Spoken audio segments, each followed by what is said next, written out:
स्वागत है। हम सब ऐसे किसी ना किसी को जानते हैं जो हर चीज में कमाल का होता है। स्कूल में वो मैथ्स में भी टॉप पर थे और डिबेट टीम के भी स्टार थे। कॉलेज में देखिए तो इंजीनियरिंग भी कर रहे हैं और साथ में गिटार भी कमाल का बजाते हैं। तो ये देखकर हमेशा एक सवाल मन में आता है कि ये होता कैसे? सही बात है। क्या कुछ लोग बस स्मार्ट पैदा होते हैं? आज हम इसी पहेली को सुलझाने की कोशिश करेंगे और हमारे पास इसके लिए एक बहुत ही दिलचस्प जरिया है। हाँ। शिवा नारायण का एक शोध पत्र है जिसका शीर्षक है तक्षशिला गणित और सार्वभौमिक शिक्षार्थियों का निर्माण। बिल्कुल। और ये शोध पत्र एक बहुत ही चौंकाने वाला दावा करता है। ये कहता है कि हर विषय में सफल होने का राज शायद गणित सीखने के एक खास तरीके में छुपा है। अच्छा। यहाँ बात सिर्फ मुश्किल सवाल हल करने की नहीं है, बल्कि एक ऐसे तरीके की है जो दिमाग को ही बदल देता है। आज हम इसी तक्षशिला मॉडल की गहराई में उतरेंगे और समझेंगे कि कैसे ये गणित को सिर्फ एक विषय नहीं बल्कि सीखने का एक मास्टर इंजन बना देता है। सुनने में तो ये बहुत क्रांतिकारी लग रहा है। गणित का डर खत्म करके उसे एक सुपर पावर बनाया जा सकता है। चलिए इसे खोलकर समझते हैं कि ये तक्षशिला गणित आखिर है क्या और ये हमारे पारंपरिक गणित से इतना अलग क्यों है। सबसे बड़ा फर्क सोच में है। पारंपरिक गणित की क्लास को याद कीजिए। टीचर बोर्ड पर कुछ समझाते हैं और हम उसे कॉपी में उतारते हैं और फिर फॉर्मूले रटकर सवाल हल करते हैं। ज्यादातर काम सिर्फ दिमाग में हो रहा होता है। हाँ बिल्कुल। तक्षशिला मॉडल इसे पूरी तरह से पलट देता है। ये कहता है कि असली सीखना तब होता है जब शरीर भी उसमें शामिल हो। एक मिनट, शरीर? गणित में शरीर का क्या काम? ये तो एक दिमागी कसरत है। यही तो इस शोध का सबसे दिलचस्प हिस्सा है। शोध पत्र इसे लर्नोग्राफी और मोटर साइंस के सिद्धांतों पर आधारित बताता है। ओके। आसान भाषा में इसका मतलब है करके सीखना। शिक्षार्थी केवल सुनते या देखते नहीं है, वे लगातार कुछ करते रहते हैं। पढ़ना, लिखना, चित्र बनाना, मैपिंग करना, गणना करना। जब आप अपने हाथ से किसी समस्या का नक्शा बनाते हैं तो आपका दिमाग उस जानकारी को सिर्फ याद नहीं करता बल्कि उसे एक ठोस, एक फिजिकल अनुभव से जोड़ देता है। एग्जैक्टली।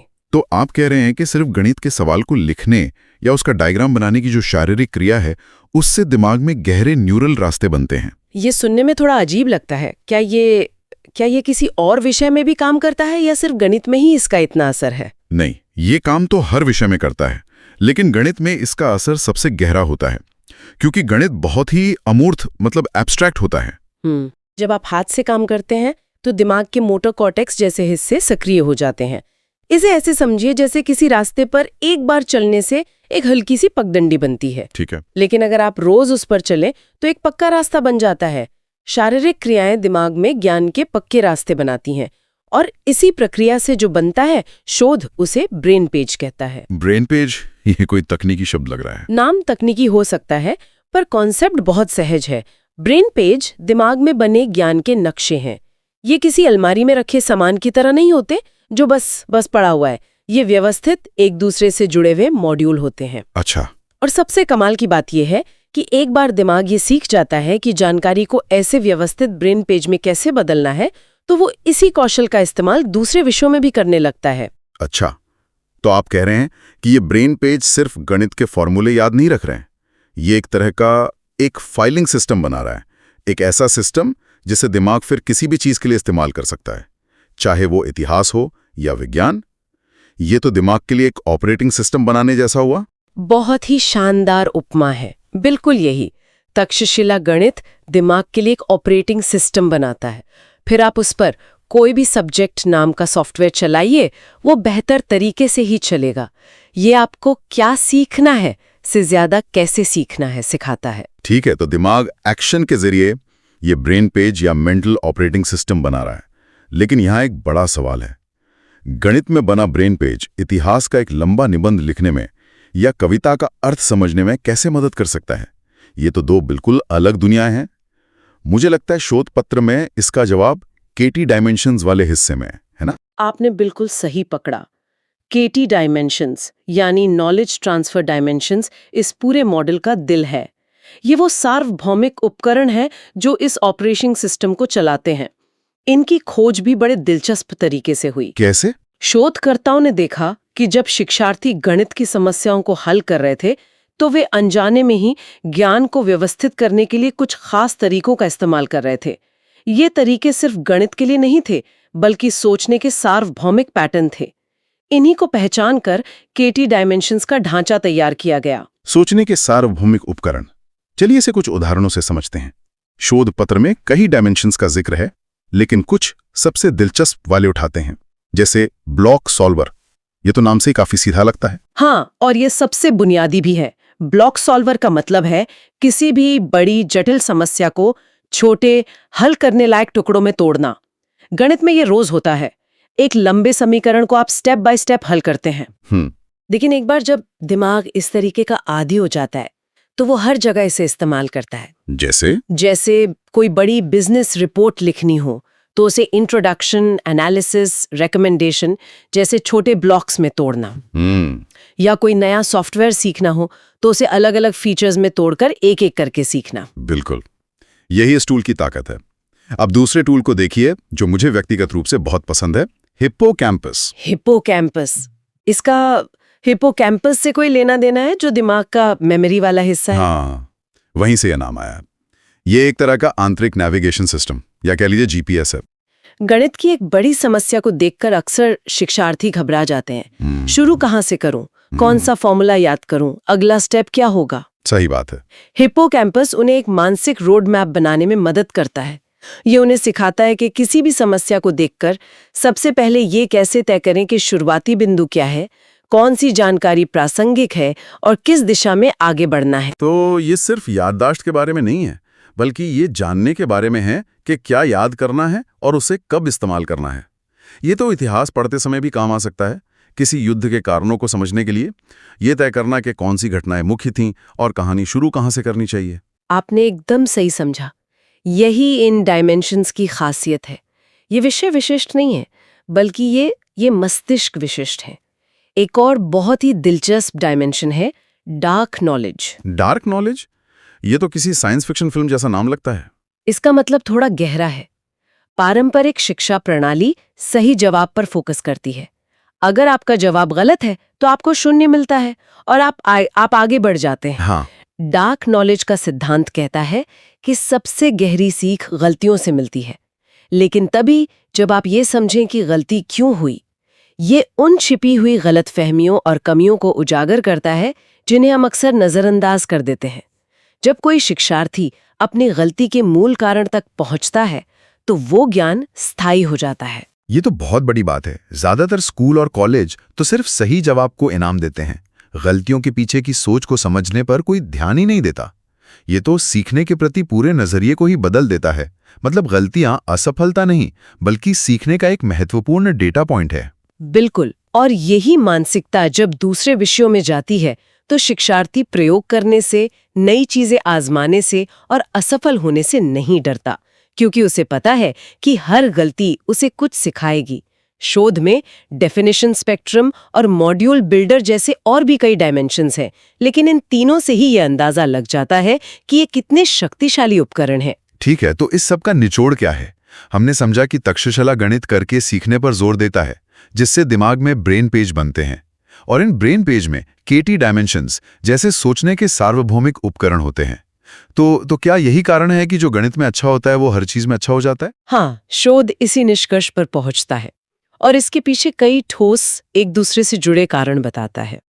पहला और सबसे स्पष्ट कारण है संरचित समस्या समाधान की समझ, जो सीधे सीधे ब्लॉक सॉल्वर जैसे टूल से आती है। गणित आपको किसी भी बड़ी चुनौती को देखकर घबराना नहीं, बल्कि उसे व्यवस्थित रूप से तोड़ना सिखाता है।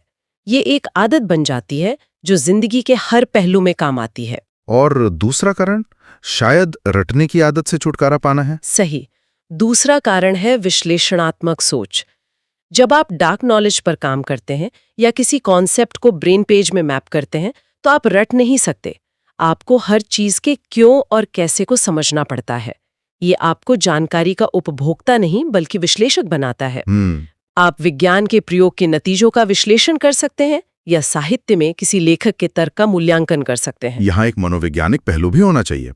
गणित को एक मुश्किल विषय माना जाता है। जब कोई उस पर काबू पा लेता है तो उसका आत्मविश्वास जरूर बढ़ता होगा। यह तीसरा और बहुत महत्वपूर्ण कारण है, आत्मविश्वास और लचीलापन। जब शिक्षार्थी खुद से बिना रटे इन तरीकों से गणित की बाधाओं को पार करते हैं तो उन्हें एक गहरी अनुभूति होती है कि मैं सीख सकता हूँ, मैं मुश्किल चीजें समझ सकता हूँ। हाँ, यह आत्मविश्वास सिर्फ गणित तक सीमित नहीं रहता। जब वे किसी नए विषय का सामना करते हैं तो वे ये सोचकर पीछे नहीं हटते कि ये मेरे लिए नहीं है, बल्कि वे उसी आत्मविश्वास के साथ उसका सामना करते हैं। और चौथा कारण, पैटर्न की पहचान। ये तो बहुत व्यापक लगता है। और है भी।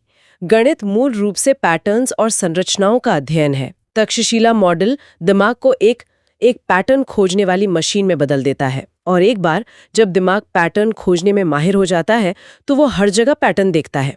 संगीत की धुनों में, इतिहास की घटनाओं के चक्र में, भाषा के व्याकरण में और प्रकृति के नियमों में। सही। यह क्षमता आपको एक बेहतर विश्लेषक भी बनाती है और एक बेहतर रचनात्मक विचारक भी। तो ये सब मिलाकर एक तरह की उच्च स्तरीय सोच को जन्म देता है, जो शायद पांचवां कारण है। बिल्कुल। जब शिक्षार्थी उन्नत गणित तक पहुंचते हैं तो यह उन्हें मेटाकॉग्निशन के लिए मजबूर करता है, यानी अपने सोचने के तरीके के बारे में सोचना। वे अमूर्त विचारों के साथ सहज हो जाते हैं। यह क्षमता नवाचार, नेतृत्व और किसी भी क्षेत्र में मौलिक काम करने के लिए जरूरी है। तो संक्षेप में, तक्षशिला गणित में महारत हासिल करने वाले सिर्फ नंबरों में अच्छे नहीं होते, वे सीखने में माहिर हो जाते हैं। ये सब सुनने में तो बहुत प्रभावशाली है, लेकिन एक सवाल मन में आता है, क्या इस तरह की अत्यधिक संरचित और तार्किक सोच कहीं रचनात्मकता या लीक से हटकर सोचने की क्षमता को कम तो नहीं कर सकती? क्या हम बहुत तार्किक लेकिन उबाऊ विचारक बना रहे हैं? यह एक बहुत ही जायज सवाल है, लेकिन शोध इसका उल्टा तर्क देता है। उसके अनुसार सच्ची रचनात्मकता खालीपन में पैदा नहीं होती, उसके लिए एक मजबूत नींव की जरूरत होती है। अच्छा। जब आपका दिमाग ब्लॉक सॉल्वर जैसे उपकरणों से लैस होता है तो आप अपनी रचनात्मक ऊर्जा को, विचारों को व्यवस्थित करने में बर्बाद नहीं करते, बल्कि आप उस ऊर्जा का उपयोग नए और मौलिक कनेक्शंस बनाने में करते हैं।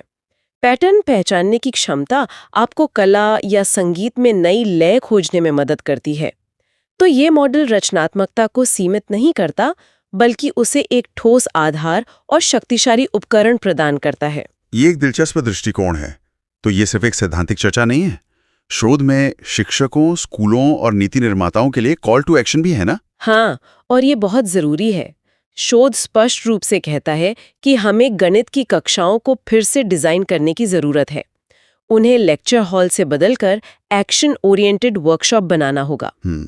शिक्षकों को ज्ञान देने वाले की भूमिका से हटकर सुविधादाता या फैसिलिटेटर बनना होगा, जो शिक्षार्थियों को इन केटी डायमेंशंस का उपयोग करने में मदद करे। इसका मतलब ये भी है कि स्कूलों को गणित को एक अलग-थलग, डरावने विषय के रूप में देखना बंद करना होगा। उन्हें इसे पाठ्यक्रम के केंद्र में रखना होगा, एक ऐसे इंजन के रूप में जो बाकी सभी विषयों को शक्ति प्रदान करे। बिल्कुल, शोध का मुख्य संदेश यही है। गणित को एक गेटकीपर या फिल्टर बनाना बंद करें जो कई छात्रों को आगे बढ़ने से रोकता है। इसके बजाय इसे हर शिक्षार्थी के भविष्य को सशक्त बनाने वाला इंजन बनने दें।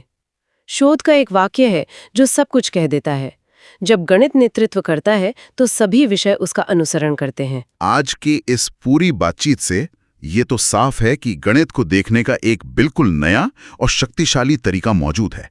ये सिर्फ एक विषय नहीं, बल्कि दिमाग को अपग्रेड करने वाला एक सार्वभौमिक टूल किट है। और यह हमें उस पारंपरिक सोच को चुनौती देने पर मजबूर करता है जहां हम ज्ञान को अलग अलग खांचों में बांट देते हैं। हम अक्सर कहते हैं, मैं साइंस का छात्र हूं या मैं आर्ट्स का।